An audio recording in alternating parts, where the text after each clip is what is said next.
從事媒體調查 Common Sense Media 2025年嘅調查顯示出，青少年唔計學習用途，每日睇蘋果嘅時候已經係有8個鐘39分鐘。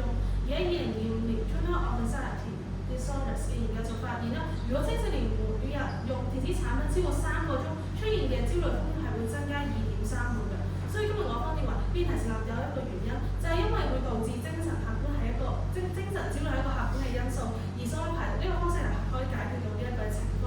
電子產品會令人出現焦慮，係根據2025年光社引用香港家庭福利會嘅數據顯示，喺沉迷網絡內容嘅學童當中，有70.6%係出現一個抑鬱嘅情緒，而有29.8%學童係出現一個情緒處理能力不足嘅問題。相比之下，冇沉迷網絡內容嘅學童，佢嘅情緒狀態會比較穩定，而且呢個數據可以證明到電子產品嘅使用程度同青少年嘅焦慮同埋情緒問題係有直接嘅關係。而之所以會出現呢個情況，就係因為社交媒體上面一啲嘅負面評論啦，同埋一啲嘅網絡欺凌。科學嘅研究已經證實咗呢一啲嘅影響係會直接影響人哋嘅心理健康。而本地都有真正嘅個案可以證明到呢一點。喺2024年，一個16歲嘅香港女學生，淨係喺 Facebook 分享自己嘅日常生活，就收到有過200條攻擊性嘅負面留言。之後佢就出現一個焦慮發作同埋長期失眠，甚至因為驚而唔夠膽返學。根據心理醫生嘅檢查之後就講啦，佢嘅焦慮問題因為社交媒體而引起。而醫生嘅建議就係建議佢停用相關嘅平台2個星期。所以數碼排毒係連專業人士好認可，可以為網絡帶來可以解決網絡嘅焦慮問題。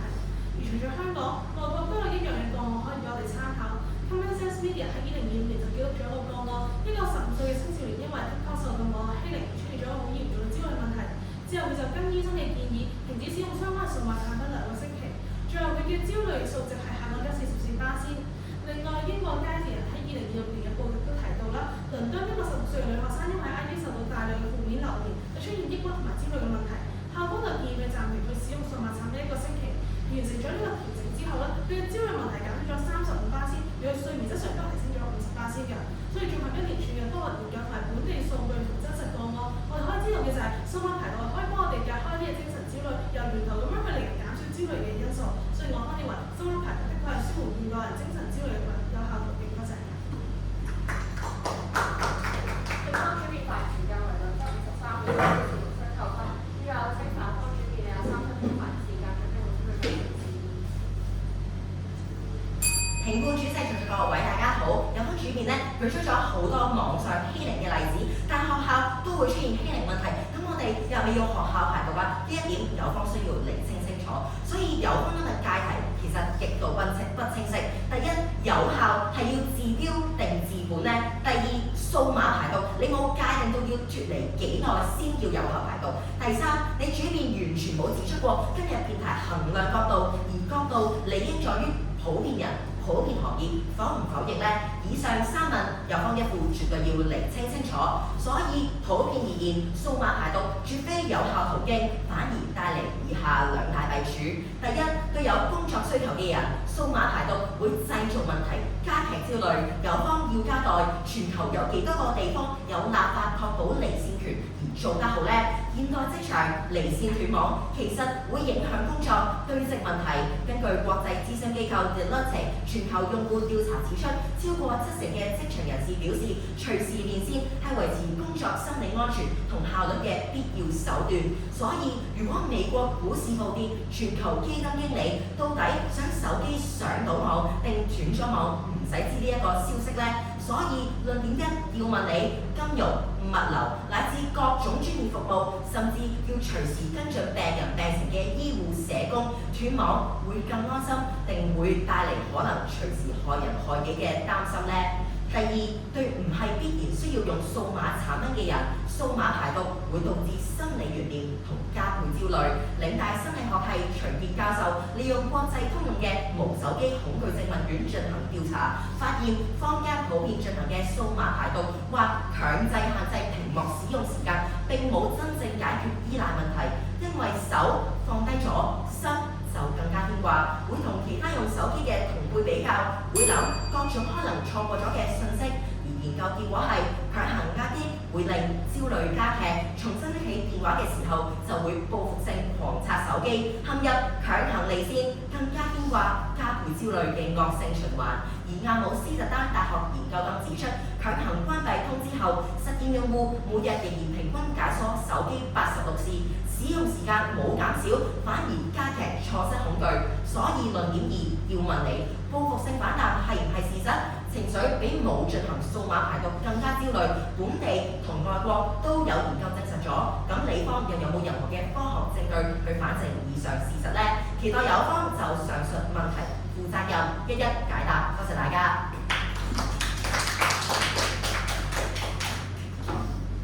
反方最快時間為2分17秒，無超時無雙鬥分，計用1分鐘評判嘅表決時間。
出咗啲咩事？呢一個唔會造成焦慮咩？有方下個辯位要搞清楚。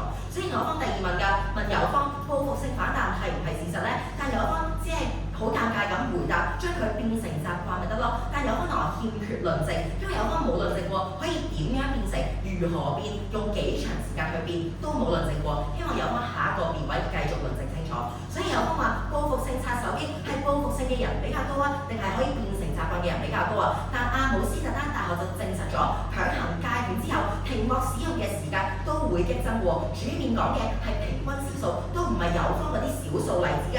有方要證明有效，咁應該要對多數人有效啦。有方就要論證對幾多人有效啦。所以睇下有方嘅錯誤。有可能咧，今日話社交媒體有壓力，會有欺凌嘅情況，語言攻擊。但係如果冇社交媒體，都有同學都有同事會比較會語言攻擊㗎。咁心理學嘅正解就係提升自我價值，而唔係避免去逃避啊嘛。今日被 IG，聽日被臉書，後日被現實。有方係咪要建議現實排毒，叫所有人唔好出去見人呢？所以其實可以先行確立嘅，放低電話並唔可以同有方講嘅舒緩壓力畫上等號。根據微軟喺2023年發布嘅 Work Trend Index 嘅統計顯示，現代職場嘅信息量同溝通頻次極高，超過85%嘅員工表示缺乏實時嘅數位通訊工具，例如 email、Teams 等等嘅手機通訊，會直接導致工作流程癱瘓、信息脫節，進而會帶嚟一個應激嘅焦慮。咁有方應激焦慮係咪真係有方講到咁放鬆呢？要論證。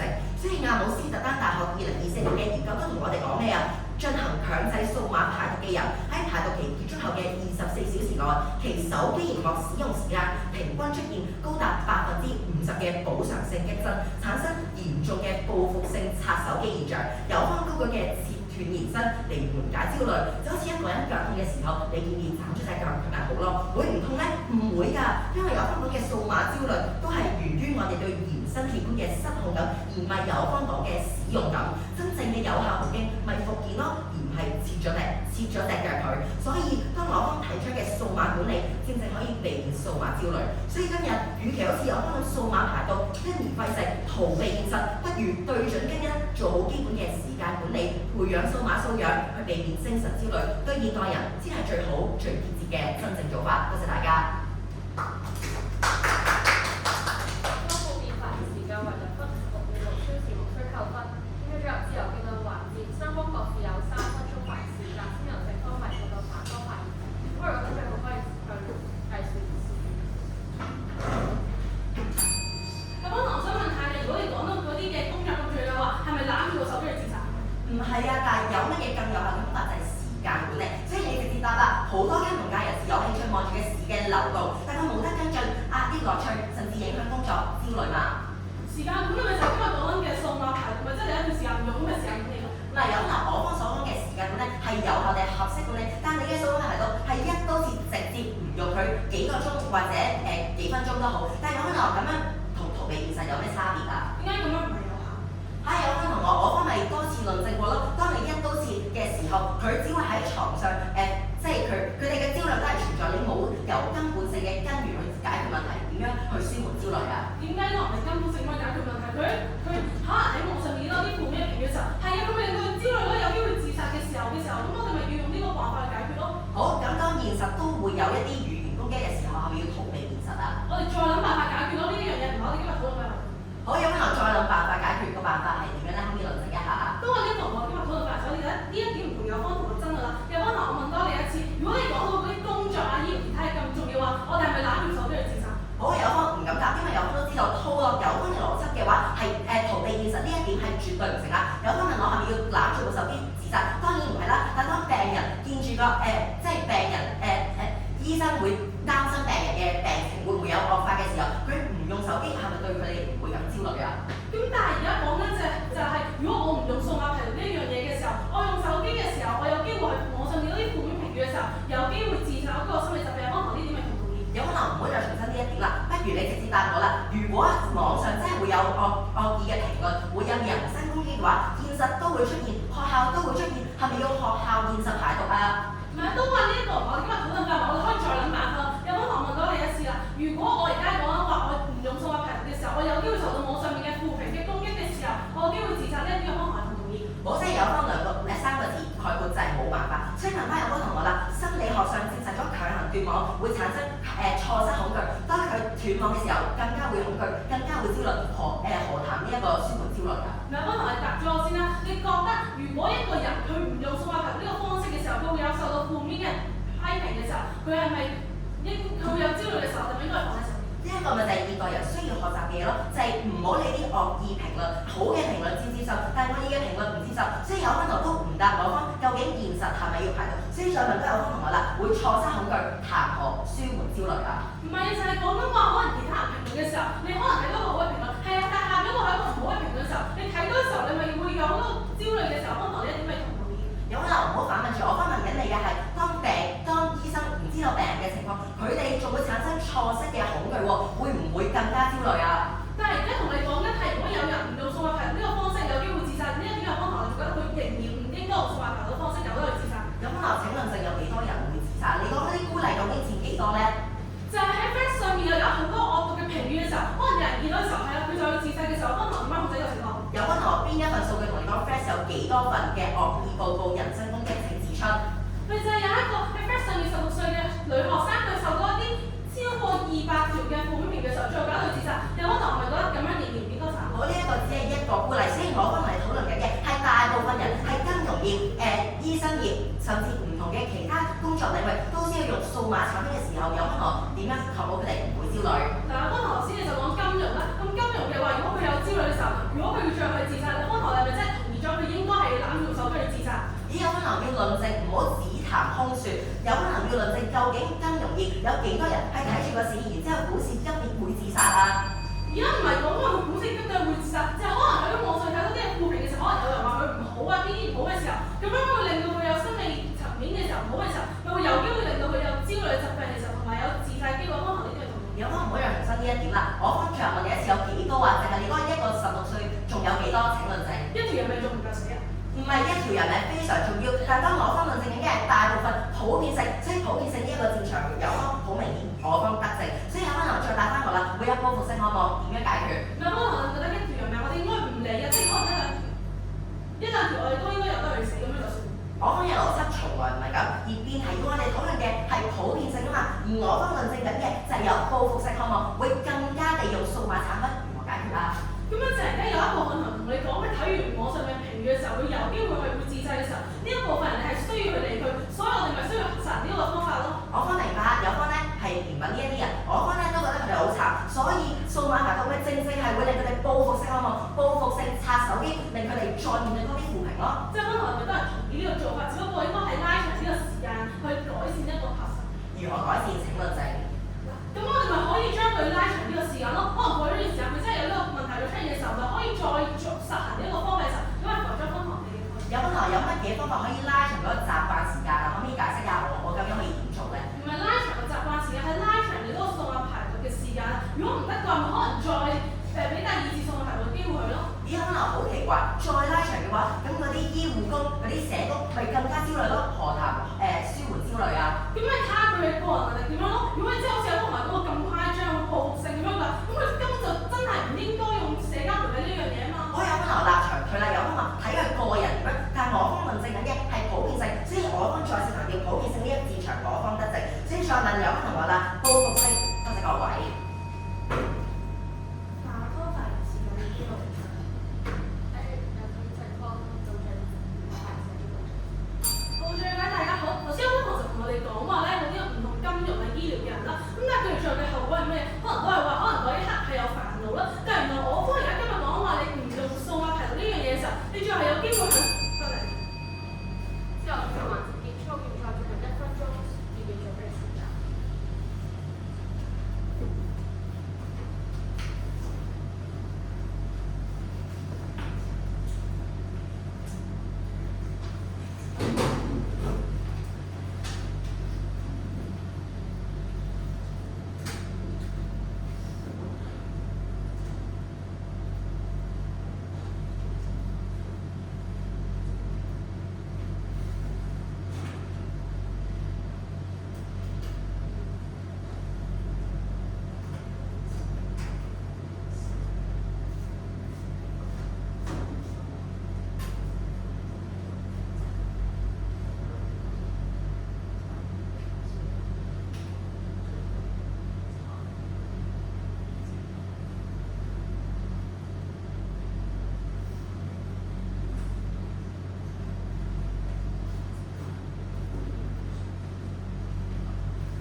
酒醒之後煩惱纏綿，關機之後但焦慮仍然。評判主席在座各位大家好，一條問題，點解我方全場舉出咗咁多有效嘅質疑，但點解有分到堅信有效呢？因為表面上的確㗎，數碼排毒好似係放鬆可以舒緩焦慮，但本質上只係一種注意力暫時轉移。只因有方相信借酒消愁，但下一句無非受強受。但我都多次論證過啦，有方嗰啲只係孤立，唔係話一條人命唔重要，但係我方係普遍地去論證所有人嘅需要性都係需要數碼產品，而呢一點係有方全場都冇論證解釋過。所以現實幾苦，相信大家都明。在場有冇人覺得人值得一直勞苦呢？冇㗎嘛，但長路漫漫，點都會有焦慮，我哋又要如何走過呢？我哋需要嘅係一份難能可貴嘅喘息空間。人類生活總需要有3分甜、7分輕鬆。我就係例子，我上星期面對呢一場未知比賽，都有恐懼，都有焦慮。但我準備期間限時動態都會分享，與你愉快地同遊樂園嘅牙嘛？點解啊？因為橡筋綁得太緊都會斷，人點都需要一丁點嘅喘息空間。所以我一個人微言輕嘅初中生都想講講心聲。我一直相信現代人要接受現代數碼日新月異，舒緩焦慮嘅方式都會隨時代變遷。時代不同了，數碼產品係人嘅延伸，相機係我哋嘅眼睛，相簿係鎖住一點一滴嘅往影，而社交媒體係我哋跨越千山萬水嘅心理共鳴。人人都話機不離手，因為數碼世界就係現實世界中嘅數位交易。所以簡單兩隻字歸納有方啦，離地。時代變啦，當有方講話放低手機，遠離數碼，接觸現實，避免人身攻擊嘅時候，有方有冇貼地咁諗過？數碼可能就係現代人嘅一種現實，一種生活呢？在座各位辯論完辯論，我問大家問自己會唔會焦慮啊？我會㗎，但按有方邏輯嚇，你打辯論焦慮啊？咁你要辯論排毒啦。冇錯，在座咁多位，我今日焦慮嘅來源並不是來自於我接觸辯論，而係我想辯論，但我水平不夠，知識未足，所以我唔係要擺低辯論，而係要提升自己。如果我喺能力、技巧、經驗上有提升嘅時候，我係唔係喺同一個處境當中面對辯論而沒有那麼焦慮啊？同樣地，現代人需要嘅根本不是排毒，而係適當地提升數碼素養，令大家避免數碼焦慮。應該放低時先放低，放低換嚟嘅可能係一時嘅麻木，但掌控管理先可以獲得真正嘅鬆容。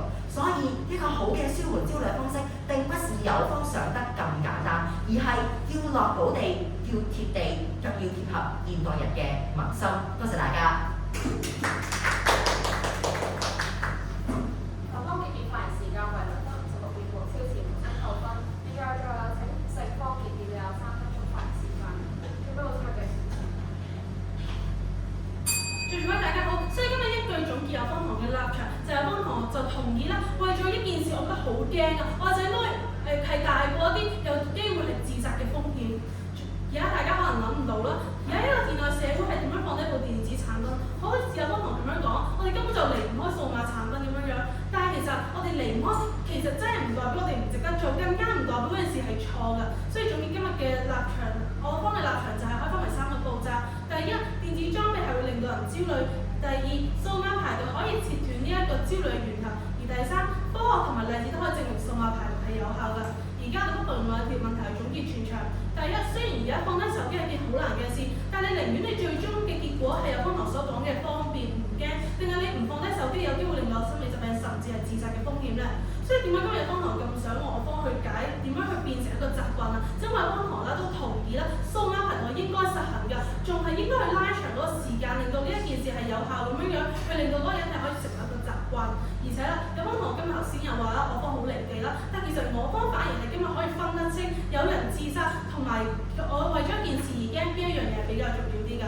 所以我方明白到啦，其實生活嚟係唔開數碼產品，但係一件事做起嚟好難，就唔代表我哋唔應該做。根據香港青年協會2025年嘅調查就講到啦，使用電子屏幕嘅時間同情緒受困呢個情況係有好明顯嘅關係㗎，所以就等於越用得越耐，情緒就會變得越差。我哋可以睇一個香港真實個案，呢個14歲女中學生因為 Instagram 上面受到大量嘅惡毒留言，佢長期焦慮同埋有抑鬱嘅困擾，最終佢選擇結束自己嘅生命㗎。佢喺遺書入面仲寫到話自己唔想再睇到呢啲網上嘅留言啊，所以就算放低電子產品嘅過程係好困難，但係呢個做法仍然係來可唔可以反對到我方所講嘅科學證實呢？如果我哋可以將呢個已經依賴緊網絡嘅人成功咁樣令到佢哋少啲去用嘅時候，導致佢哋冇咁大嘅機會去到焦慮嘅時候，我方其實有效就係成啦。而點樣有成效啊？就係因為數碼排毒係切斷咗一啲嘅惡毒留言同埋社交比較嘅主要來源啦，令到我本身嘅自我價值感可以提升，我嘅焦慮就自然咁樣可以減少到啦。西方嘅幫助門檻就好高，咁可能就要證明咗用咗數碼排毒之後，全部問題都唔可以解決，反而會令到嗰個問題係變大嘅。但係今日我方好正要同你講，數碼排毒嘅之後嘅焦慮可以減到16%至40%，而唔係增加。所以今日有方立場係唔成立嘅。在座各位，人生最寶貴嘅唔係你將一段關係無間斷咁樣去維持落去，而你今晚瞓得好唔好，你聽日翻學開唔開心。所以數碼排毒唔係你永遠都唔用手機，而係俾一個機會你可以喺自己有機會焦慮，甚至有機會自殺情況底下，成功咁救翻自己出嚟。多謝大家。正方面變大字嘅係得13個超時無需扣分，首輪比賽是完結，大家有不如再參加小家小朋友嘅下場比賽。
每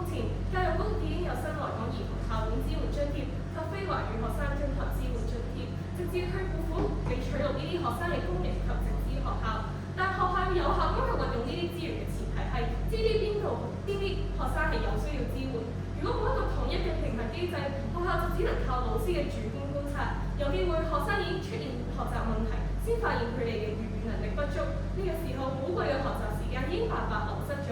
入學評核正可以填補到呢一個嘅空白，節省時間，更避免咗學生根源上嘅問題。隨住各位我方今日提出嘅評核並唔係要篩走任何人，而係要及早識別需要幫助嘅學生，等學校可以對症下藥，唔識粵語學生唔會再出現根源上嘅問題。呢個正正就係因材施教嘅體驗。多謝大家。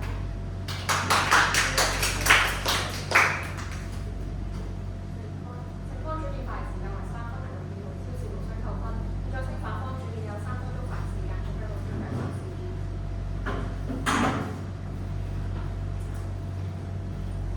主席、同同在座各位大家好，啱啱有方就話呢個評核唔係用嚟去篩選學生嘅。咁如果評核完全唔影響呢個收錄嘅話，咁佢同入學之後嗰啲嘅測試又有咩分別呢？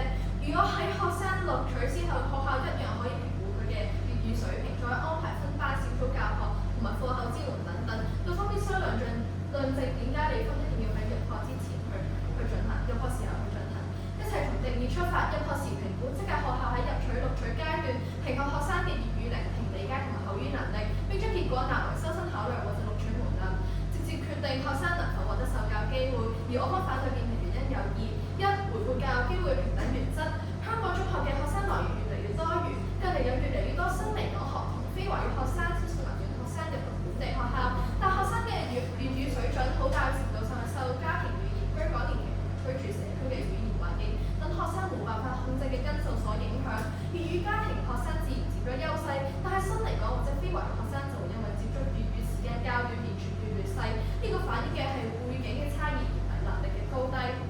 如果粵語評核結果會影響收生嘅話，就等於將學生嘅家庭背景決定咗升學嘅門檻，有機會構成間接歧視。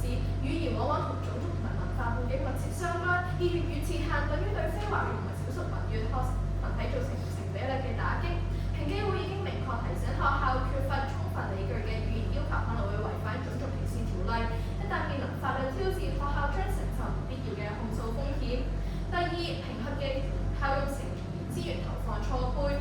德國語言學家Nana Burch 指出，語言學習黃金期會至少延遲至13歲，而日本腦神經學家Sakai指出，負責第二語言學習嘅大腦左側背側通路喺成個青春期都非常發達，即係話即使一名小六學生入學時粵語嘅考核分數唔高，亦都唔等於佢唔可以快速提升粵語能力，更加唔等於佢會因為粵語教育而影響其他學科嘅學習。最後想問有位同學，香港注重兩文三語，粵語、英文、普通話都涉及各科嘅教學同未來需要，請解釋點解理科只係評粵語而拒絕其他語言嘅必然性同埋公平性？如果對方冇辦法解釋公平性，咁樣點樣去解答教育歧視嘅質疑呢？多謝各位。下方主辯發言時間為2分18秒，超時無需扣分。再仲有1分鐘，你有少少時間開始。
支援非華語學生學習中文嘅教師學習社群，提供教師呢一啲嘅策略去教書，亦都係為咗提供非華語學生學習中文嘅效能。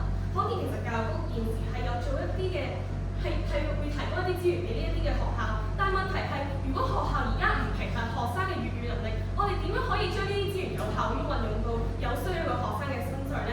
既然而家學校已經資源喺佢哋嘅手中，點解我哋唔去做多一步去評核呢啲學生嘅粵語水平，將資源喺運用喺最需要嘅學生身上呢？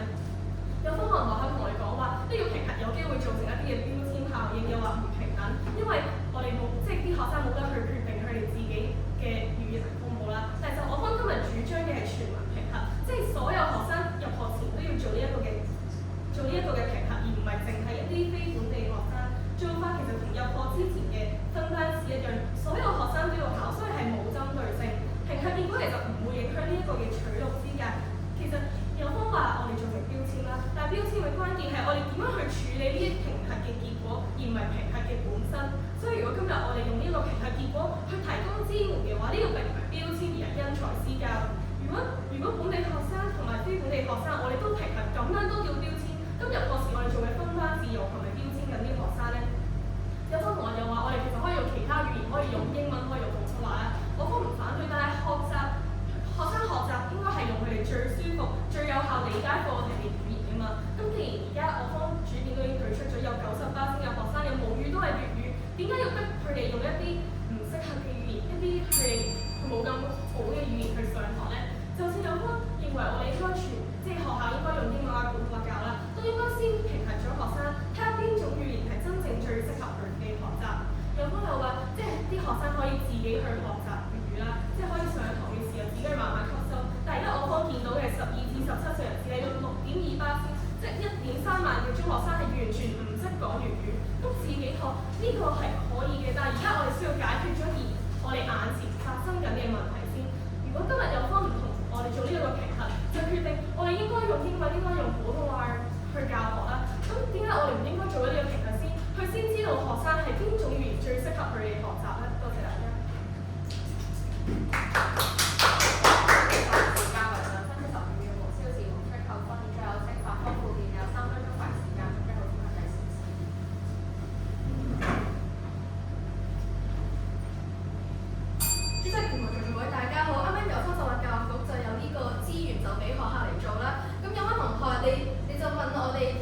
如果我哋唔喺入學時間做嘅話，咁我哋點樣用？咁我哋咪喺入學之後用咯，都係一樣得㗎嘛。然後啱啱我哋就問有班同學，如果入學之後再分班，點樣可以達到理科因材施教嘅目的？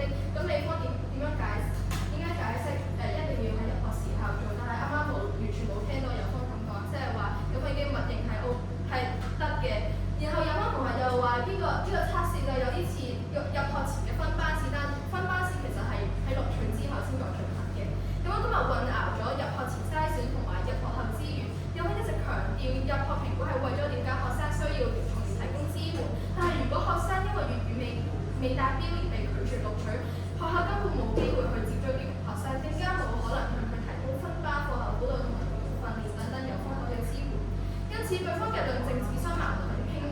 評核一旦決定錄取就唔再係支援嗰句，而係決定邊啲學生有資格去接受支援。粵語重要，正正係代表學校應該係教導學生同埋支援學生，而唔係淨係錄取已經識粵語嘅人。所以主編都問過你，點解淨係評粵語而拒絕英文、普通話同埋其他語言？而評機會亦都明確自己有可能會違反種族歧視條例，有乜又點樣拆解迫喺眼前嘅公平問題同埋違規問題？參考香港語文學會舉辦嘅粵語朗讀測試，單朗讀就平均每人需要180蚊。中大雅禮中國語文研究所嘅電腦口語水平評核學永費同埋考試費都係1500蚊。因為設題開發同埋審改分析都需要人力、物力、時間、心力，呢一多就係已經成熟同埋具規模嘅標準化測試收費。如果學校要自行設計校本嘅粵語評核開發成本就係會更高。所以主編都問過相關資源係咪應該更加適用於入學之後嘅支援，而非入學時作為排除嘅門檻呢？所以對方要答學校應該利用資料去提供教育，定係利用資料去提出排除？我方支持支援，但係支持入學之後支援。我方從來唔反對語言評估，但係我哋反對喺收生階段以語言去剝奪公平受教嘅機會咯，直到係。豐富免費時間或者3分鐘超時無需扣分，正進入應該進入遊戲環節。雙方各自有3分鐘發言時間，先由正方發言到反方發言。準備開始。呢個唔識粵語嘅學生，如果想用嚟用粵語，佢點樣聽得明老師講嘅嘢咧？咁有位同學，呢個同你入學時一定要做呢個評核，同埋你入學之後去做呢個，好似冇咩關係。咁因為我哋去提出入學前做，就係為咗學校有多啲時間去準備呢啲嘅支援啊嘛。好，我方同意係需要多啲時間，但問題係呢個入學時候本身就係你取決於你個學生入唔入學啊嘛。咁點解你要喺呢個時候，即係將一啲需要支援嘅學生將佢推出唔出之後，然後你又話你唔支持？我方今日係冇講過話我哋會用呢一個作為一個評核嘅標準去收生標準啦。我方係認為我哋需要去及早知道呢啲學生嘅學習需要，就咧去為咗佢哋而開一啲班啊嘛。有位同學，我方就唔反對你可以提前知道嘅，但係有位同學開學初一個星期或者幾個星期去做，效果係咪都一樣嘅？但係我入學前做學校咪可以多啲時間準備咯，咁呢樣唔係好事咩？因為同學你入學前即係呢個學生你仲未俾人收，然後你就喺度做呢個粵語水平嘅呢個測試，咁有冇同學你係點樣確保你呢個係會做到咧？咁即係我哋同收生做嘅考試同時進行啦。咁我哋可以幫佢哋做咗評估，知道佢哋嘅粵語水平。咁收佢哋翻嚟嘅時候，咪知道嗰位學生可能佢粵語能力不足，之後再安排一啲嘅支援工作。因為同學即係你都話你係收生嗰陣時候啦，咁收生嗰陣時即係面試啊，即係你係喺面試嗰度測試呢個粵語嘅呢個聆聽啊、理解口語嗰啲，咁點解你唔係即係你已經確認咗收呢個人啦？你唔喺你入學之後再進行咧？呢個係咪對其他學生嘅唔公平咧？我當然再次強調，其實我方係唔會用呢一個嘅語語評核作為去入學即係收生嘅標準，而係去考試嗰陣時可能加多項類似考試嘅，令好似即係去同佢哋做一啲嘅評估，睇下佢哋嘅粵語水平夠唔夠咯。因為同學自相矛盾喎，你又話呢個就唔係納入呢個收生嘅呢個條件之一，但係你又要喺入學時候去做，即係喺呢個收生嘅階段去做。係喺收生階段去做，但係呢個評估係唔會影響取錄資格，即係學校唔會因為佢哋粵語差而唔收佢哋咯。但係本題入邊嘅呢個入學時候嘅評估，佢本身就係指現時即係會影響呢個收生嘅條件啊嘛，所以有位同學你呢個同辯題所講就唔係好啱嘅。我方同意係喺我哋即係去收佢哋嘅階段去做呢一個嘅評估，但係我哋做呢個評估係為咗學校知道收佢哋嘅時候，知道要安排啲咩支援，知道我哋係咪需要去開一啲粵語嘅班啦。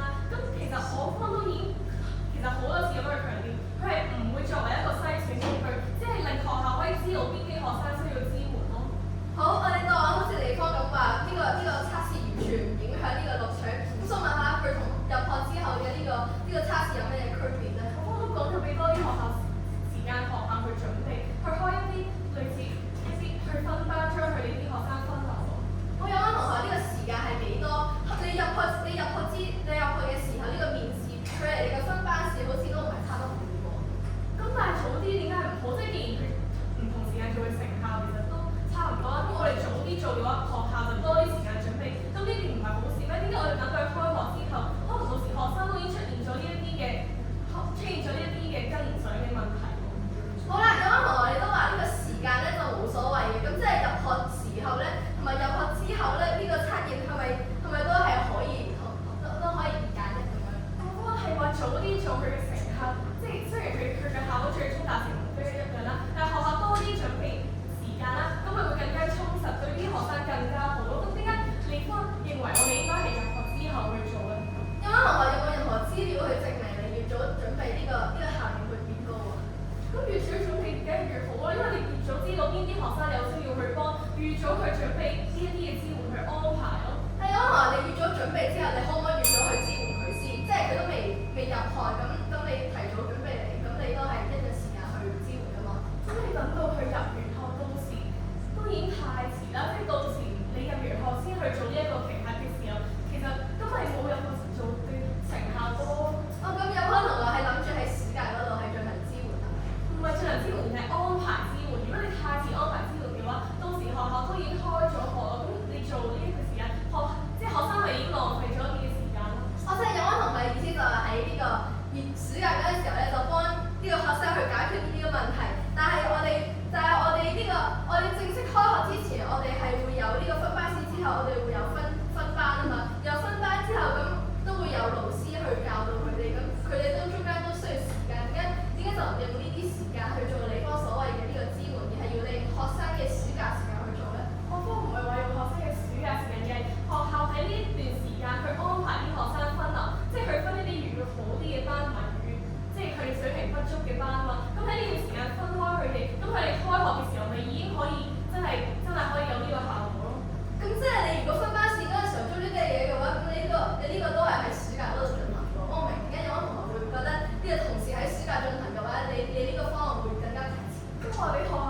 時間去準備呢一啲嘅教材，準備呢啲嘅教師咯。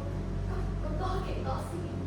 我幫我喺入學前去做呢一個嘅平衡，令學校多啲時間可以去，令學校多啲時間可以去做呢一啲嘅支援工作，俾學生可以入學前情況發言時間用盡，啲反覆。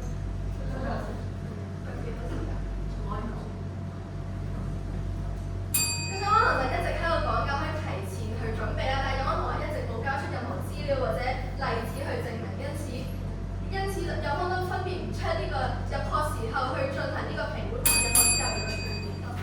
之後辯論環節結束，現在進入1分鐘準備時間。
主席、同埋各位大家好，今日真正嘅爭議唔係粵語重唔重要，亦都唔係學校應唔應該去了解學生嘅水準，而係當學生嘅粵語水平受家庭背景影響嘅時候，我哋應該去利用呢個平台去做支援學生，定係去篩選學生，嚟到建議不同從兩個方面去進行比較。第一，公平性，有關就將家庭背景造成嘅語言差異變成入學嘅呢個門檻，而粵語家庭學生從細個就接收粵語，非粵語家庭新嚟港同埋少數民語學生就係起步價錢。但係起步價錢從來唔等於能力較低，教育平等唔係形式上嘅標準一致，而係唔可以基於學生冇辦法選擇嘅背景去剝削佢嘅教育機會，唔係先達標先有得去入學，而係先入學先再幫助學生去達標，唔係以評估去作為呢個終點嘅門檻，而係以評估作為支援嘅起點。咁今日最錯嘅就係公平條例要發落去禁絕嘅就係利用評估呢個教育工具去實現不着教育呢個目的。咁有班同學就一直第二必要性同埋成效，有班同學將評估有效變成咗呢個入學時候嘅評估就係有必然關係。有班就話可以因材施教，更加方便於分班同埋語言支援。但係呢啲入學之後一樣可以做到。有班就一直強調緊你越早去知道水平就可以越早提供支援。但我方唔反對可以做及早支援，但係及早支援唔等於及早篩選，而學生確認錄取之後，學校一樣可以喺開學初去評估，再安排分組同埋語言支援，都好似分班試都會透過學生嘅成績嚟分組。所以有班同學從來冇提過任何資料同埋例子證明你嘅提早支援可以提早幾多，係咪真係有效？對方要證明嘅係評估必須喺入學時進行嘅唔可取代性，而唔係評估有用。及早支援並唔等於及早篩選。開學初月進行呢個整段評估，真係會嘈數個星期，但係可以避免學生失去呢個入學資格。有乜從來都冇證明過點樣喺入學之後、錄取之前評核資源就冇辦法去進行一套公信力嘅平衡。開發成本可以達到10萬港元，學校要唔花巨款去購買版權，再投入人力去監考批改，而唔係就係自行設計，但係準確到成績。我問咗全場，影響他人一生嘅呢啲評估真係唔需要幾多資源咩？呢啲資源用嚟去請教師去購買呢啲練習去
學生有需要幫，然後去提供一啲精準嘅支援。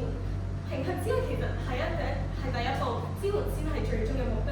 今日我方提出嘅方案，從來最終目標都只得一個，就係去幫學生，幫佢哋聽得明，幫佢哋追得上進度。無論係用咩方法達成呢一個目標，評核都係無可避免嘅第一步。唔評核嘅話，學校就唔知邊個需要支援，資源就無法可以精準咁樣投放，學生上學就繼續聽唔明。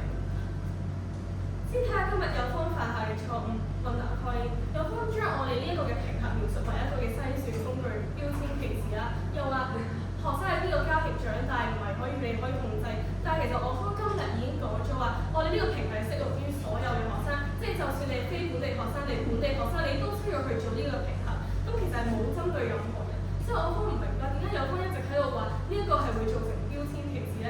今日我方將呢個評核結果作為就係啲評核員將個結果就係幫佢哋去提供支援。咁呢個應該係因材施教，而唔係又唔係有方所講嘅歧視。忽略代價，有方講咗好多評核嘅弊處啦，又話佢唔符合呢一個嘅成本效益。但係有方有冇諗過，如果我入學前去做呢一個嘅代價會細啲咧？咁因為唔識語嘅學生就唔會因為聽唔易影響佢哋嘅學習進度，其他學生又唔會因為呢一班唔識語嘅學生而影響啦。咁其實如果入學前去做，俾學校多啲時間準備，一定係更好。所以我方唔明白，有方咧一直喺度強調話我應該入學後先做咧。現時呢一個問題並唔會因為我哋逃避而消失。今日我方提出嘅方案就係入學前去做呢個評核，等學校可以及早識別，去及早支援，呢個先係最有效嘅解決方法。多謝各位。啱啱比賽時間為2分17秒，無超時無需扣分。第二輪比賽告一段落，最後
竭盡心力為國家或者事業奮鬥到生命最後一刻。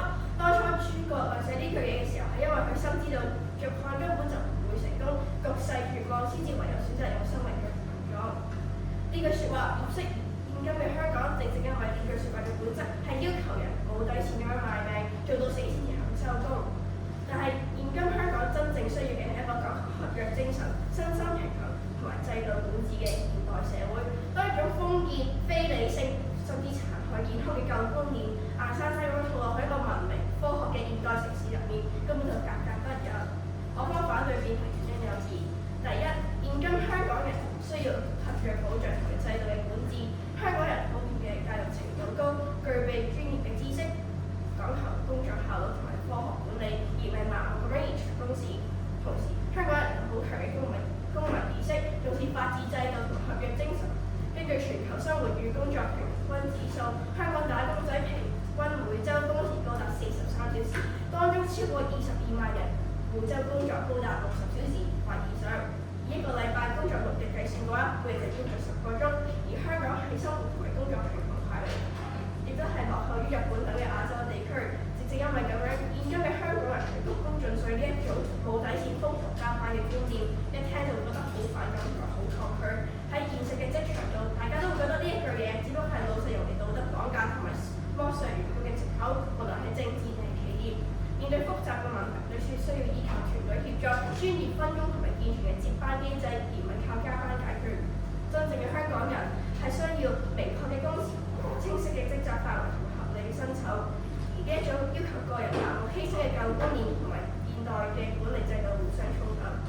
呢一句説話完全係抹殺緊香港人嘅培養興趣嘅權利。喺現今香港因為工時太長，生活壓力太大，香港人普遍一早都已經冇權利去擁有自己嘅興趣。好多人放工之後都已經散晒，佢哋嘅生活就係得翻返工同埋瞓覺，而且學下嘢、做下運動或者發展下個人嘅興趣嘅時間同埋精神都冇。根據本地青年團體嘅調查，有接近90%嘅香港人表示想參加工作以外嘅活動同埋興趣嘅時候，但缺乏時間就係最核心嘅障礙。現代社會講求每個人都應該有權去過自己想過嘅生活，呢一種要人徹底放棄人生至死方針嘅非理性舊觀念，只係會令到香港人嘅生活變得更加絕望。最後想問有方同學，當有打工仔每日要花10個鐘頭工，老細仲話要識揾啲為工資高工盡稅嗰陣，呢一啲究竟係剝削定鼓勵呢？正方主辯發言時間為2分23秒，無超時無需扣分。然後有請反方主辯有3分鐘發言時間，準備好發言。主席、評判團各位大家好，先回應有方問題。有方問一個員工佢每日去揾工去翻工10個鐘，咁我哋嗰啲老闆就用道德綁架佢啦。首先，我方今日從來去鼓倡嘅係一種精神，而呢種精神係要佢盡自己嘅全力，係喺能力範圍之內去盡力。有方我今日所講嘅工作失衡呢樣嘢，完全係超出咗鞠躬盡瘁死而求義，所以有方我首先負面要同我論證。你方今日所講嘅呢2個論點都係建基於工作失衡同埋錯誤咁樣運用時間，並唔係講緊鞠躬盡瘁死而求義，呢啲唔叫盡責，呢啲叫變態。好，再睇有方再睇我方今日嘅觀點，呼籲多有花式，要睇核心精神，是為知己者死，唔係真係要為人去死。同樣地，諸葛亮呈上嘅鞠躬盡瘁，死而後已，核心精神係盡忠敬業，不辭勞苦。難怪習主席亦公開表示，呢8個字完美描述中華民族精神。我方第一問，有方請回答：中華民族精神點解唔適用於現今香港？要衡量一個觀念適唔適合一個地方，根據實用主義學派，要睇呢種觀念對社會嘅影響。如有正面效果，代表唔係不適合。我方反對辯題原因有二：第一，鞠躬盡瘁有助提升專業能力，維持香港競爭力。香港作為高度開放嘅小型經濟體，受國際市場波動、地緣政治等因素影響，環境充滿不確定性，但係依然能夠維持全球頂尖競爭力，因為香港人才撐起香港各種嘅專業服務，例如金融、物流、會計等嘅基石。根據2025年世界人才排名，香港排名全球第4，位列亞洲第1。香港人點解可以咁出色？證監會主席黃天佑指出，專業服務嘅根基係信託精神。呢個詞語由中大郎咸平教授指出，即係受人之託、忠人之事，即係環境改變依然信守承諾、堅持到底，即係鞠躬盡瘁、死而後已嘅體現。我方第二問，有方請回答：專注精通一門學問，對比斜槓兼職多份工作，何者更有助於提升香港最核心、最重視嘅專業能力及態度？下一代偏向專注精通同偏向斜槓兼職，何者更有助維持香港競爭力？第二，有助建立社會資本，提升整體抗逆力。香港節奏快、壓力大，就正如 European Psychiatry 所講，高密度城市現有孤獨疏離感，而 Frontiers in Psychology 發現，盡責意識會產生社區責任感，危機時復原力亦更強。雲福與火災後，28,000人登記做義工，唔少人持續蘇州輪班支援，負責到底，甚至將民生活回歸正常，真正咁樣體驗到盡水到底嘅精神。在後追蹤顯示，參與義工中逾80%嘅歸屬感明顯增強。我方最後一問，有方負面請回答：韌性同凝聚力，香港社會需唔需要？因此今日議題絕不成立。多謝各位。反方主辯發言時間為3分02秒，無超時無需扣分。再1分鐘，記錄主持時間。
方法啊，例如盡責啊、同舟共濟啊、團結啊、合作啊，呢啲都可以㗎。咁點解我哋要通過鞠躬盡瘁、死而後已呢種要揾命搏嘅方法去做咧？如果有方同學認為呢一句嘢只不過係想表達盡責、團結或者凝聚力呢啲，我哋大多數可以講盡忠職守啦。但係我方從來都冇否認過盡忠職守或者盡責係一個唔係一個完全係一個完全正常而且合理嘅説法。咁點解我哋今日討論嘅係鞠躬盡瘁死而後而唔係盡責咧？就係因為呢一句嘢一聽就係知道過分苛刻，係一個講求身心平衡、有合法、有合約保障嘅現代社會，我哋根本就唔需要呢一啲要用人嘅健康或者條命嘅附屬價值嚟做嘢。我哋睇翻諸葛亮嘅價值啦，嘅下場啦，佢係因為用呢一套嘅思想而自我催眠啦，搏命咁樣死頂，結果自己50 cc 嘅過勞死咗。咁係因為而佢身邊嘅人係因為冇機會磨練，導致竹漢佢係冇後人，呢個國家好快就滅亡。咁點解我哋唔可以用呢一個比較正面啲嘅詞語去形容或者凝聚呢一個方法，而一定要用鞠躬盡瘁死而後已呢一啲嘅方法咧？咁根據字面或者字典嘅意思，我哋睇鞠躬盡瘁死而後已，我哋點樣睇有個死字？點樣睇都係要一個人揾命搏，去為一樣嘢去奉獻。再加上我哋啱啱頭先講過鞠躬盡瘁死而後已，講緊嘅係勤懇去為一個國家或者事業去搏命，去幫佢取得成功。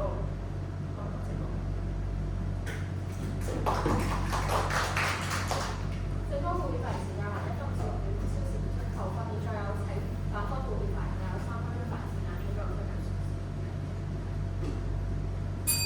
各位大家好，首先有分學今日嘅眼中咩係盡責？有分學我方今日已經明確指出，盡責係啲能力範圍之內，我哋盡好全力做好我哋自己嘅職務。而有分學今日喺負面嘅時候就話，因為呢個詞語佢有個死字，所以佢就揾命搏㗎啦。首先有分學今日唔好咁直線邏輯，有分學今日都冇咁冇內涵先。有分學嗱係咁，有分學今日就話我哋有個死字就等於搏㗎啦。係咁，我問你，士為知己者死，我係咪真係要為嗰個人去死？唔係㗎嘛，我哋強調嘅係我要為呢個人嚟去盡心報答、盡忠盡。我要盡我嘅全力去為佢報答啊嘛，所以呢個死字我今日嘅立場就係覺得佢係一種，佢係喺古人裏面係一種誇飾嘅做法，而呢種誇飾嘅做法係去令佢明白到呢一樣嘢，佢係需要去做到呢樣嘢，而佢呢樣嘢係表達緊佢嘅決心同埋佢奮鬥嘅意志。而可能今日其實成個立場同埋成個主線咧，就係可以用4個字概括，就係因為法治社會。咁我今日其實話法治社會係咁，李峰其實點解會有呢個主線發生咧？就係因為李峰今日對呢個精神就係過度極端化、過度誇張化咯。我覺得今日從頭到尾講嘅都係佢盡責盡忠，佢呢個盡責盡忠、盡心盡力呢個8個字就係我今日嘅立場。而李峰今日話係咩啊？你過勞死啊，然之後工作10個鐘啊，然之後1個禮拜工作43個鐘啊。有可能咩例子都有，但係唯獨是唔敢講，就係一個人如果佢缺乏咗呢個能力，佢一個消防員，如果我話佢鞠躬盡瘁死而後已，喺你嘅方嘅立場係咩啊？就係佢工作10幾個鐘、20幾個鐘、30幾個鐘、40幾個鐘，有可能呢個就係有可能咩邏輯啦？就係鞠躬盡瘁死而後已，你係咪鞠躬盡瘁咧？你就係睇嗰個工時㗎。但係我方嘅立場唔係啊，你睇佢有冇盡責啊？就算你個工時唔長，但係你已經盡咗個責任，你都叫鞠躬盡瘁死而後已。然之後有可能今日話，再睇翻有可能今日都唔敢答我方今日嘅幾條問題啦。有可能今日迴避我方轉變前2條問題，因為而迴避本身就係答案，佢哋唔敢否認嘅係中華民族精神，係習主席佢公開表示係適用於香港，唔敢否認專注專精比斜槓兼職更影響專業能力同競爭力。有可能都唔敢否認香港社會係需要人性同凝聚力，但係就話可以盡責啦，冇錯。所以有可能今日都係認同要盡責嘅，只係有可能今日唔知道呢個精神佢真嘅意思，而需要有作就唔可能叫做不適合，呢個都符合咗我今日對適合嘅定義。有可能我根本都冇將適合嘅標準話俾我哋聽啦，而適合喺能力上、心態上都適合香港。能力方面係講緊更加專業，鞠躬盡瘁嘅核心係盡責到底，推動專業能力提升，擴闊男女團專業，因為佢哋練習新制度令佢哋專注練習。日本職人水平高，因為一生只做一件事，香港都需要㗎。文憑試考生學生籌備活動，4社陸運會做社長同辯論隊等啦。鞠躬盡責到底係咪能力持續深化而敢於面對挑戰？而 IMD 2025年世界人才排名，香港全球第4，科學畢業生全球第1，財務技能第3，成就源於專業人士對細節嘅負責同埋對承諾嘅堅持。有可能今日將我方今日所提出嘅2個論點，有可能都冇答到，因此我方面係你不成答多各位。反方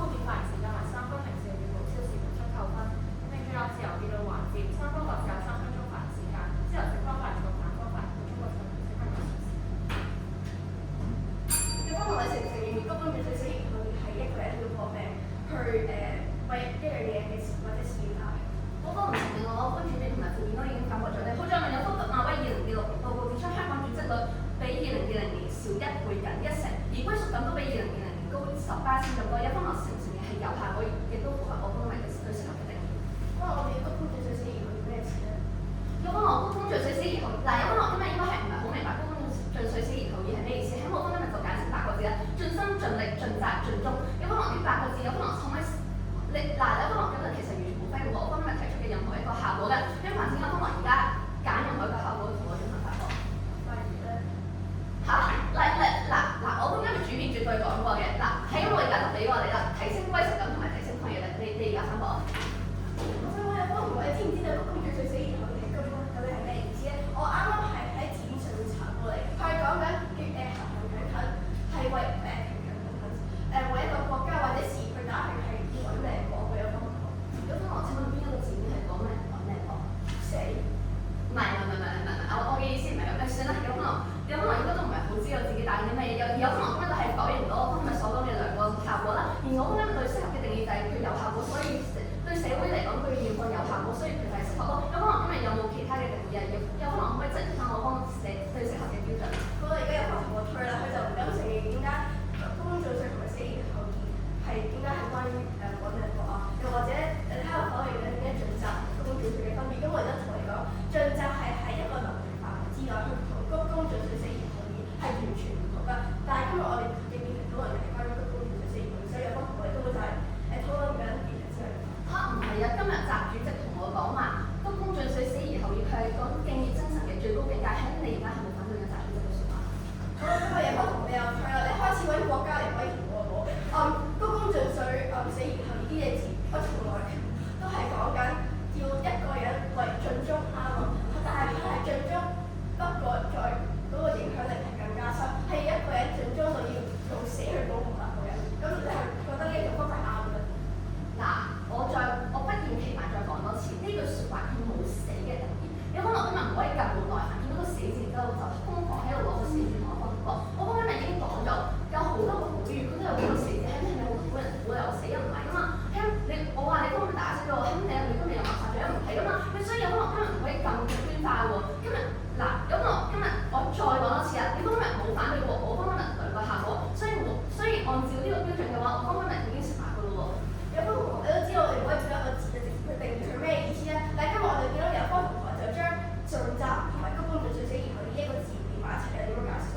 因為谷胱盡瘁死而後意呢個字，佢就係明，佢就係有包括盡責。佢個意思咧就係盡忠盡責盡心盡力。我方今日已經重複咗好多次啦。頭先有方同學真係正面咁樣去回答我個問題，你方今日有冇對適合嘅任何一個標準，而且係我方今日係冇進步嘅？有啊，因為我哋就係覺得谷胱盡瘁死而後意唔適合香港，因為而家香港人我係用咗每一日都要工作10個鐘頭，你覺得咁樣係合適嘅？真係會餓死㗎喎！有方同學，我講多次，佢唔包括死，佢唔包括死呢個定義呢個詞語。我可能都唔同你喺定義嗰度糾纏啦。我方結變咗反駁你。好，再睇有方同學啦，有方同學其實今日係交唔出任何一個適合嘅定義俾我方，所以喺有方同學今日嘅立場嚟講，佢話適合合唔合適呢樣嘢咧，其實就係全憑佢自己嘅第六感嗰啲咧。所以有方同學今日我再問多你一次，你有冇適合嘅定義啊？我哋就係有適合嘅定義，所以有方同學有趣咯。你哋覺得你哋有同我糾纏啦，好唔好？咁就多謝各位。你就話凝聚力，咁谷胱盡瘁死而後意呢件事，其實邊一方面嚟講可以凝聚力咧？點解我哋唔可以講團隊合作啊？點解我哋唔可以講領導才一定要用呢個死字咧？有方同學咁你要問佢點解要定呢條題啦？好，再睇有方同學呢個論點啦。有方同學今日話有適合嘅定義，你可唔可以詳細啲同我講你適合嘅定義係乜嘢啊？咪就係勤懇咁樣為咗一個國家或者事業去打拼，我係上網再上去字典度嗰度，所以你可以自己去揾解釋㗎。嗱，我揾過解釋，我而家問緊你係適合嘅定義，我唔係問緊你呢條辯題嘅定義。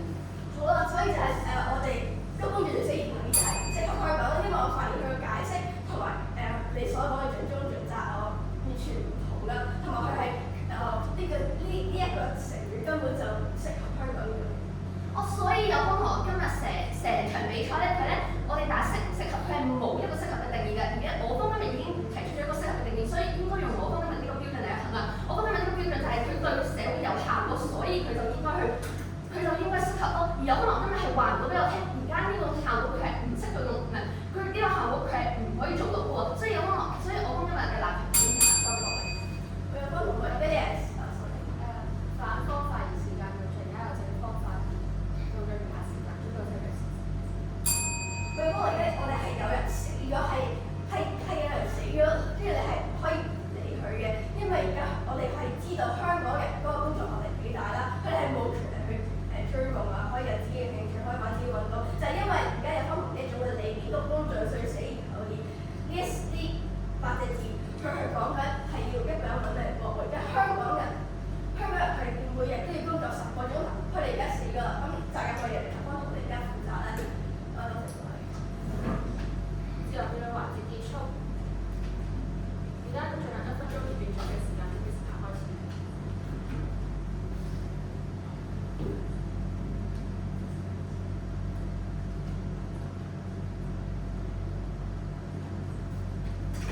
各位大家好，同樣用8個字形容有方小題大做，大題小做。有方嘅小題大做，無限放大個小字，誇張到我哋鼓勵人過勞死啊，又唔俾人呃晒人哋嘅夢想興趣咁樣。但係視為知己者死，係強調盡心，唔係要你死。有方全場都冇回應，正如死守崗位都係強調堅守，誓不悔改係強調固執，都唔係真係受命畫上句號。鞠躬盡瘁，死而後已嘅諸葛亮翻山，都唔會要求人人做到佢咁高嘅道德標準，而係會慶幸還好香港依然識得盡責到底。消防員入火場，醫護對抗疫情，有時真係捨生忘死，我哋係會尊敬佢。但係即使係運動員為港爭光，辯論員為隊犧牲，有方台今日又敢唔敢話佢哋唔係鞠躬盡瘁，唔係鞠躬盡瘁死而後已？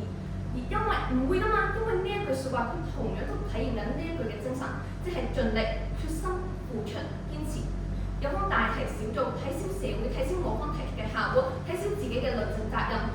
辯題係不適合現今香港，有方必須去證明適合嘅定義係乜嘢，但係全場有方都冇話過俾我聽。反之，我方今日已經俾咗適合嘅定義大家，而因此今日應該係用我方適合嘅定義嚟去打呢場比賽。而我方今日已經講過，佢有效果。有方我今日亦都冇否認過，淨係問我係盡責隨時對後得唔得。所以有方我今日都係唔能夠去話俾我聽佢係冇效果。有方我都唔敢去承認。有方我今日都唔敢去否認佢係有效果、有需求，所以應該係適合。有方將社會睇得太簡單，社會係網，人與人，你與我係就點與點。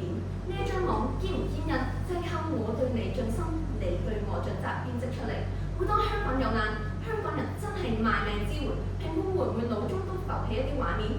以公明自我聞名嘅香港人點解會咁？因為鞠躬盡瘁乃至賣命嘅因同果，都同樣基於呢一個字愛，對社區、對社會同對香港嘅愛。所以我哋要成為一個識得鞠躬盡瘁嘅人。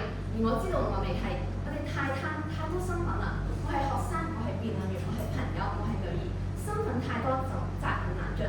例如為咗作為辯論員準備比賽，為咗作為學生去準備考試，我推開咗作為女兒應該接受嘅慰問關心，推開咗一餐飯。呢場辯論，呢一星期嘅思考，我真係有停一停，諗一諗，都會唔會想做嘅太多，於是忘記負起我最應份嘅責任。評判你哋過去同現在又會唔會呢？係呢一句令我開始反思。如果呢一句都同樣令你開始諗，係喎，有啲責任係要盡翻喎。咁你同我佢就係鞠躬盡瘁，死而後已，依然適合香港嘅見證咯。多謝各位。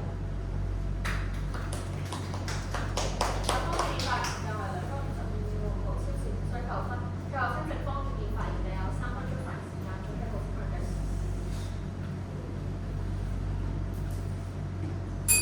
各位大家好，可能今日有方同學你係一個聖人啦，又好有愛啦，又好多身份啦。但係我哋會發現，我哋香港人每日打工10個鐘頭，死咗係咪有方同學負責先？嚟到見面位置，不妨嚟睇下點解鞠躬盡瘁，死而後已呢一句嘢會被廣泛流傳。諸葛亮喺當時係一個非常之出名同一個極之特別嘅丞相，正正因為佢具備不切實際嘅個人能力同埋道德標準，呢一句嘢先至會被當一個歷史神話去流傳。但係我哋必須認清一個事實，諸葛亮當年一個人做到係一個人嘅績，並唔代表現今嘅香港嘅社會有條件或者有必要去強行跟隨。之所以我哋話諸葛亮係英雄，正正因為佢異於常人。如果我哋要求每一個普通嘅市民都用死而後已作為人生嘅標準，咁我哋唔係提倡嘅氣質，而係要求市民不斷咁去投資自己。現今香港人每星期工作嘅平均工時已經高達43.4小時，喺生活壓力下，普遍嘅罪已經冇權利去擁有自己嘅興趣或者夢想。香港唔係休閒嘅城市，而一個本身就已經有大量市民長時間工作、承受生活成本同埋競爭壓力嘅地方。如果將呢一種舊派嘅理念強行套落現今香港市民身上面，根本就係一個唔科學並且不合時宜嘅錯誤觀點。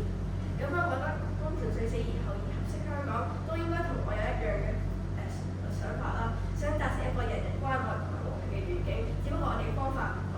咁點解我哋有一個會犧牲多數人去犧牲以達成呢個願景呢？但我哋必須明白，一個健康和平嘅社會，絕對唔係靠少部分人去盲目追求嗰一樣嘢，例如瘋狂咁樣自我犧牲就可以達到目的。如果你要靠剝奪大多數人嘅私人時間，抹殺所有人培養興趣嘅權利，千先至可以維持到呢個社會嘅運作。咁點解我哋用一個會犧牲多數人嘅健康同埋生命嘅極端方法去達成呢一個願景咧？今日有方同學就係睇少咗公共盡碎死兒童呢一個8個字嘅成語啦。咁我根據我上網喺字典再問過好多人，我哋係可以發現咗，大家可以上網查下啦。公共盡碎死兒童呢一個成語，佢講緊嘅係一個人勤勤懇懇咁樣竭盡生活咁樣為一個國家一個事業去打拼，係搏盡全力去打拼。咁即係話，就算佢唔要條命，都可能要守護某一樣嘢。呢一啲就叫做鞠躬盡瘁，死而無已。今日有科同學你話，可能有啲人有消防員啊，佢哋可能真係竭盡生命啊，付出唔求回報啊。但係就係因為咁樣，我哋更加就唔可以要佢哋鞠躬盡瘁，死而無已。唔係嘅話，香港就會冇咗呢一班為市民付出同埋服務嘅人。咁可能嗰陣時呢成個香港就會搞得更加差，更加多謝。食科別節發言時間為得58秒，無超時無需扣分。三文比賽現在給予時間嘅評判評分。因為我啲時間有限，所以我唔係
一場數碼排毒，我覺得呢一場咧個定義或者係其實3場比賽都係要開翻嚟睇下，所以喺個定義上面咧係有啲冇好清晰嘅，咁然後我會覺得咧喺呢個位咧，我會將個責任歸咎俾正方多啲嘅，因為你哋作為正方，你好應該要話嗰個聽咩叫數碼排毒。例如其實去到後面有個位你係做到嘅，即係佢話時間管理咪就有啲時間用數碼儀器，有啲時間唔用啦，即係用少啲數碼儀器咯。咁呢個你有問到佢，咁呢個咪就係數碼排毒咯。咁但係點解你唔可以夠追落去咧？其實你首先第一樣嘢啦，你嗰下你意識唔到對方要貼你呢樣嘢，你意識唔到原來佢唔識答嘅。第二樣嘢就係點解呢樣嘢你咁難追落去，就係因為你都冇解釋到好清楚。我擺呢部電話幾耐，係咪即係例如我沖涼嗰下，我冇理由帶住部電話沖涼㗎嘛？咁我叫佢沖涼又叫數碼排毒咧？咁我瞓覺我唔會一邊用電話一邊瞓覺㗎嘛？咁佢唔會又叫數碼排毒咧咁。咁所以就係呢樣嘢冇一個好清晰嘅定義，導致你後咁難追啦，係啦。第二樣嘢啦，就係個精神焦慮方面。咁兩樣嘢去即係雙方去到定義個精神焦慮個方向都唔同嘅。你哋解釋個精神焦慮咧係就係講來自於網上嘅精神焦慮。咁所以就變咗咧，即係未不完全是，但係咧我哋會覺得有少少套路學術啦。因為數碼排毒係有助排解呢個精神焦慮，但係個精神焦慮原來你個焦慮又係來自自於你淨係講網上面嘅讀者。咁你明唔明啊？即係你有咩方法可以解蛇毒啊？就係俾蛇咬咁樣嘅意思。係啦，咁就即係有少少循環論證。係啦，同埋我會覺得正方唔應該打咁窄嘅。因為例如你精神，即係其實反方係打得比你闊嘅，因為佢其實都唔係真係好闊，咁但係佢有好多我覺得應該要係正方市場嘅，例如工作上面落嚟嘅焦慮啦。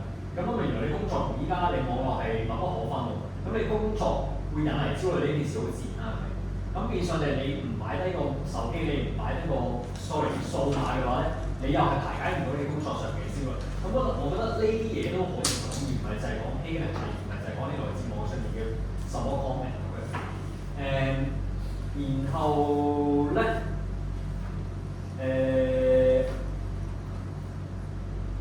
反方嗱，我會覺得咧，反方喺個如果你雖然我啱啱話你哋打闊啲啦咁樣，咁但係我又覺得你哋都好大程度上係講好多係來自於工作嘅焦慮。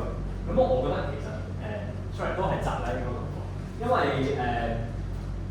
如果你講來自工作嘅焦慮，我哋係需要靠數碼嚟到去解決的話，咁我就會有少唔明白啦。咁喺你哋方嘅立場底下，即係當然對方冇咁問，但係佢應該要咁問嘅就係喺你嘅立場底下，係咪一個人24小時都同工作離不開，就係對一個人最冇焦慮嘅方式咧？咁你哋講嘅例如係醫生、社工或者whatever職業啦，咁佢哋係需要數碼去到維持住嘅工作，但係不代表佢哋長期工作㗎嘛。如果一個病人佢嘅生命係要依賴住一個醫生24小時不停地工作嘅，要每一刻都能夠個醫生隨傳隨到嘅，咁好明顯係個醫療制度嘅不堪啦，即係應該係唔係淨係一個醫生去負責佢㗎嘛。咁所以或者社工又好，其他工其實都一樣啦。即係咁，所以我會覺得即係對方冇追擊到你呢樣嘢，但我覺得你呢個都唔係一個對你好有利嘅打法咯。跟住然後啦，講第二即係呢個定義方面人生嘅市場啦。跟住第二個部分就係講緊到底個數碼大陸之後係用多咗定用少咗數碼儀器啦咁樣。咁啱啱就話唔係㗎，你報復性咧會用多咗。咁正方咧就話正方佢冇好回應到報復性呢樣嘢。咁但係正方佢雖然其實呢度有少少牛頭不搭馬嘴嘅，因為你哋講緊嘅就係會用多咗屏幕啊嘛。咁但係其實呢個有個疑問啦。咁你話報復性會用多咗屏幕啦。咁喺你哋嘅邏輯嚟講，用多屏幕係可以解除我工作嘅焦慮㗎嘛。咁所以我報復性嗰下對於你嚟講，某程度上係好事嚟㗎嘛。咁所以呢個就即係順住你邏輯咁樣去嘅話，咁所以即係呢個都係食住啱我嘅。咁但係講翻報復性上面嗰樣嘢，咁因為正方佢講緊嘅就係講緊焦慮總我講啦嚇，佢嘅概念就係個總焦慮會減少咗。你哋係講緊用屏幕嘅時間會少咗。咁所以變相地呢度大家有少少唔係好意識到對方講一樣嘢唔係自己講嗰樣嘢啦。咁所以呢度就雙方都未回應得對方好準確啦咁樣啦。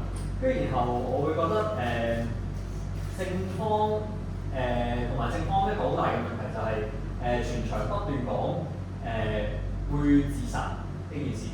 我諗因為首先第一睇翻條議題啦，你要理解咩叫嬰兒性別係咩叫實驗性別係啦，冇講啦，對唔住，呢條係實驗性別係嚟嘅，即係A 方法係咪解決 B 方法嘅一個手段？係啦，咁如果咁因為呢條係實驗性辯題，咁所以你講自殺咧喺某個程度上咧唔係好嘅，因為就算係你個後果好嚴重啦，真係會自殺啦都好，咁但係雖然有少亂，但係我嘅意思就係會唔會自殺同係咪一個精神焦慮係不必掛鈎㗎嘛，因為精神焦慮同自殺中間有一段距離㗎，係啦，咁唔會造成精神焦慮，會造成自殺，有冇呢個可能性咧？未必有，但係造成精神焦慮而唔造成自殺係絕對有呢個可能性㗎嘛。咁所以我會覺得有少少你將自己個論證站飛得太大啦，第一樣嘢。咁所以反方只係都問你啦，到底你自殺個數字有幾多？係啦，咁呢個你係論證唔到啦，因為都事實上即係得一個數字啦。咁然後第二樣嘢就係咧，有少少畫風望嘅，因為你尤其是你副辯出到嚟就用數碼排毒之後會點？就會上網睇 comment， 上網睇 comment 之後就會焦慮就會自殺啊咁樣。咁呢一個係全部都係建基於有一個嘅可能性之下作出嚟嘅推論。咁而且係冇數據計及，咁呢個我哋就叫做畫風望。咁所以聽落去就唔係好舒服，亦都唔需要去到 bear 呢個唔舒服嘅情況嚟講。係啦，咁當然因為有人死咗喺呢個概念中間，係好大嘅一件事。咁但係一件事嘅嚴重性，喺一條實驗性嘅辯題上面，就唔係最有效嘅量證方法。跟住講到反方一樣嘢就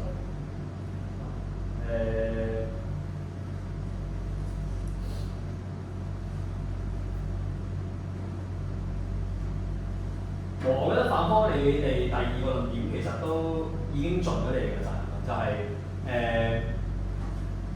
擾亂到評判唔知道到底我排毒完之後，所謂嘅數碼排毒完之後係個狀況係好咗定冇咁好咗？因為我覺得呢個都係你哋個主要目的，同埋都達成啦，對方亦都未必招架得住咁樣咯。咁所以就大概係咁樣啦。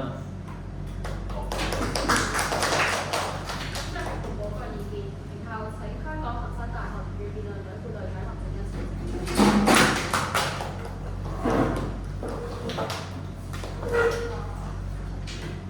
咁我要評嘅啲題係本港中學應於入學時評核學生的粵語水平。咁我覺得呢一題你哋答得有啲淺，我覺得其實有好多方面可以再深入啲嘅。因為你哋兩方咧，其實係可以達成共識嘅咯，就你哋啱啱嘅討論嗰度，就係只要個學生係錄取後，然後再進行呢個評核，跟住開學嘅時候俾嗰個 training 佢，呢個你哋兩個都 agree 㗎嘛，因為又唔影響到嗰個錄取啦，然後又可以俾到嗰啲學生嘅語言支援，所以你哋拗完之後，我直接有個結論就係、你哋喺呢一個層面上其實係共同 agree 嘅喎。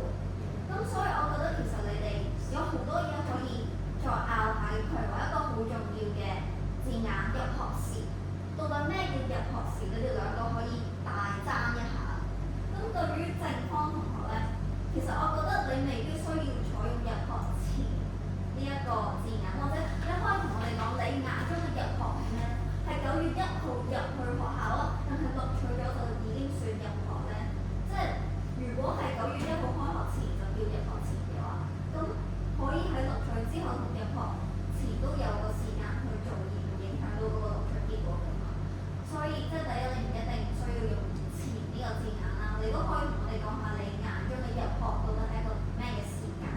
跟住譬如話你可以即係點樣將嗰個天平往自己呢邊拉咧，就係你講入學時。咁呢個時佢唔係前又唔係後，咁所以其實你係可以自己對佢有啲解釋嘅。咁你呢一個解釋，如果你解釋得好嘅話，咁咪可以幫我哋更加清楚你眼中嘅時間係咩咯。譬如話你覺得時咧係一個唔係一個點，係一個長線嚟嘅，即係譬如話入學時係等於個學生錄取咗之後，同埋9月1號之前嘅嗰個時間，你同我哋講呢個入學時，咁我哋咪可以好自然咁樣就聽你反駁咗反方嗰個關於錄取歧視方面嘅嗰個弊處咯。所以喺定義上面，大家可以即係再拗得清楚啲，或者爭得激烈啲，因為你哋兩個係咯，我覺得你哋喺呢一方面，如果俾我哋嘅嗰個入學時間模糊嘅話，我會覺得你哋係一樣 agree 緊錄取後，但係入學前，咁就可以做嗰件事咯。跟住係咯，反方同學都係你可以 argue 入學時唔等於入學前啊嘛，所以佢到底係咪錄取咗係一個未知數。咁我既然收咗佢呢個粵語水平嘅資料啦，我又唔確定嗰個學生係咪真係被學校錄取嘅時候，呢個係咪一個變量咧？即係點樣確保唔會影響到嗰個收生結果咧？咁你又可以挑戰下嗰個入學時嘅呢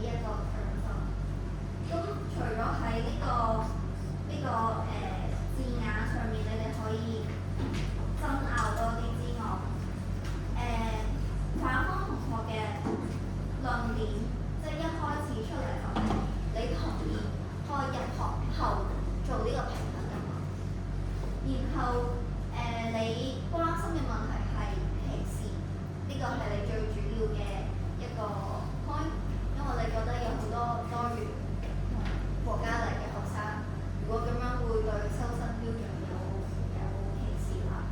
咁但係我又想問下情況，即係你同佢講係話錄取咗之後做歧視唔會影響，但我又有一個問題就係、咁即使我就係錄取之前做，咁係咪真係咁大壓力？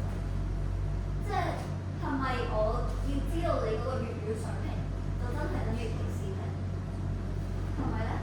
因為我哋嗰個題目字眼係本港中學，唔係本港粵語公立中學或者呢啲咁㗎嘛。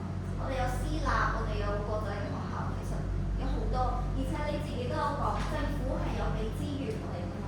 如果今日我發現我嘅收生人數入面有88%嘅學生都係粵語水平唔過關嘅，政府俾我嘅資源根本就 support 唔到咁多學生嘅粵語配套，即係嗰啲支援班嘅話，咁其實點解粵語水平唔可以係其中一個學校收生嘅條件呢？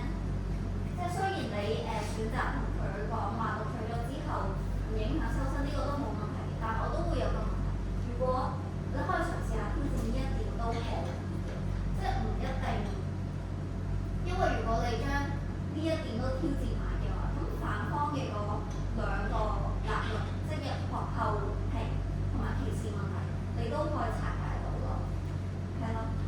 跟住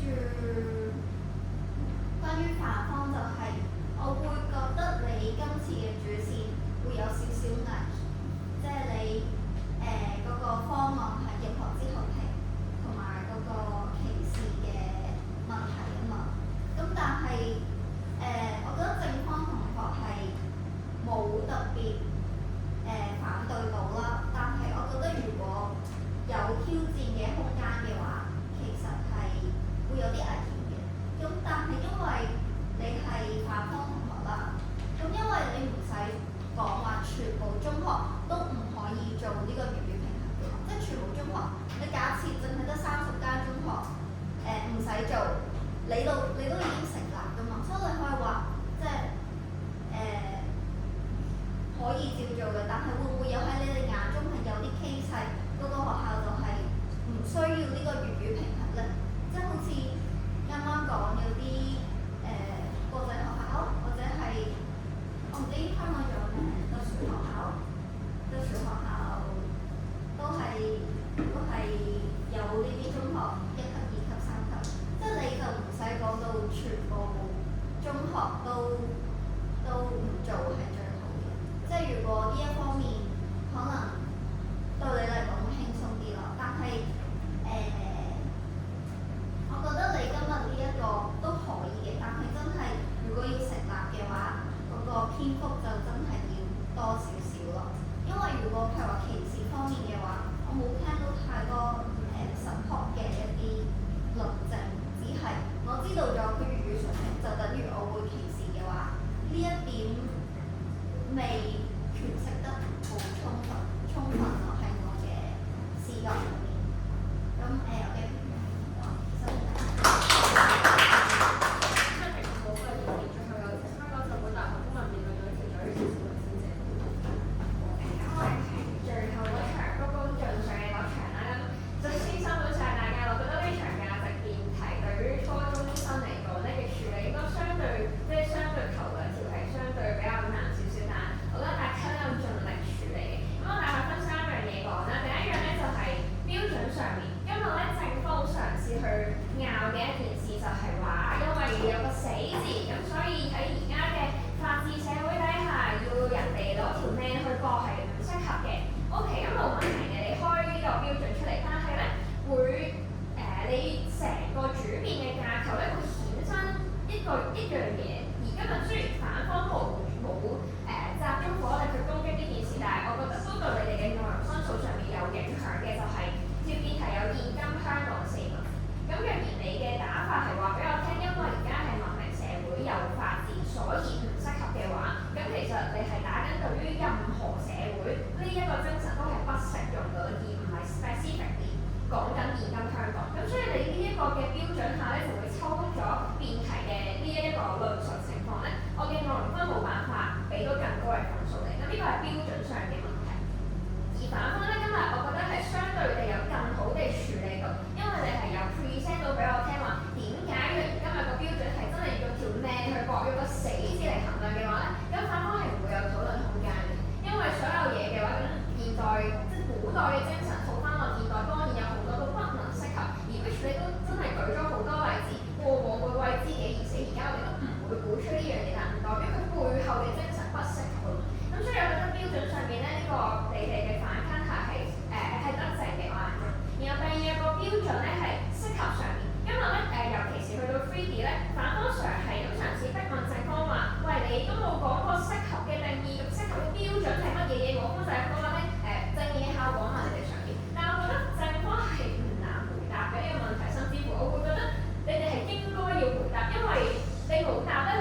嘅，我會覺得。